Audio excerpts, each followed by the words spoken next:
ഞങ്ങളുടെ വീട്ടിൻ്റെ മണ്ടയിൽ ടെറസിൽ പിടിച്ച മുരിങ്ങയാണ്. ഞാനിത് ഒരു അരി കൊണ്ടിട്ട് അതിൻ്റെ മൂടിഞ്ഞ് താഴെ ആണ് നിൽക്കുന്നത്. ഇത് കമ്പ് ടെറസിൻ്റെ മണ്ടയിലേക്ക് വന്നതാണ്. കാര്യം ഒരു അരി കൊണ്ടിട്ട് നട്ട് ഒരു വർഷം കറക്റ്റ് ഒരു വർഷം ആയപ്പോഴത്തേക്ക് അതിൽ നിറച്ച് മുരിങ്ങക്ക പിടിച്ചതാണ്.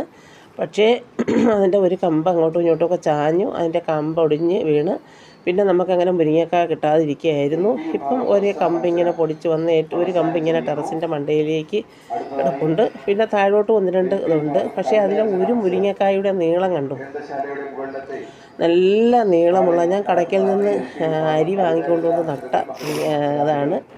നല്ല നാടൻ നല്ല മുരിങ്ങക്കായാണ്. ഒരു മുരിങ്ങക്ക മതി നമുക്കൊരു അവിയലിലിടാനായിട്ട്. അപ്പോൾ ഇപ്പോഴും ആ ഒരു കമ്പ് ടെറസിൻ്റെ മണ്ടയിൽ ഇങ്ങനെ ഞാനിപ്പം ഇത് മണ്ടയിലോട്ട് കയറിപ്പോയപ്പോഴത്തേക്ക് ഞാൻ മോള് പറഞ്ഞത് ഒരു കമ്പെടുത്ത് നമുക്ക് പൊക്കി വെക്കാം. ഞാൻ പറഞ്ഞു വേണ്ട, മുരിങ്ങയുടെ കമ്പിന് അത്ര ബലമൊന്നുമില്ല, അത് അങ്ങനെ തന്നെ നിൽക്കട്ടെ എന്ന്.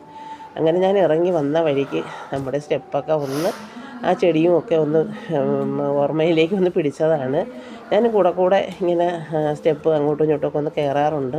കാര്യം അതും ഒരു എക്സർസൈസ് അല്ലേ. ഇപ്പം പിന്നെ വയ്യാത്തത് കൊണ്ട് സൗണ്ട് അതാണ് വല്ലാതിരിക്കുന്നത്. നമ്മുടെ സ്റ്റെയർ ഒരു 10 പ്രാവശ്യം കയറുമ്പോഴും അതൊരു എക്സർസൈസ് അല്ലേ. അങ്ങനെ ആ ഒരു ഇതാണ്. ഇത്രയൊക്കെ തന്നെയാണ് ഇന്നത്തെ വിശേഷം.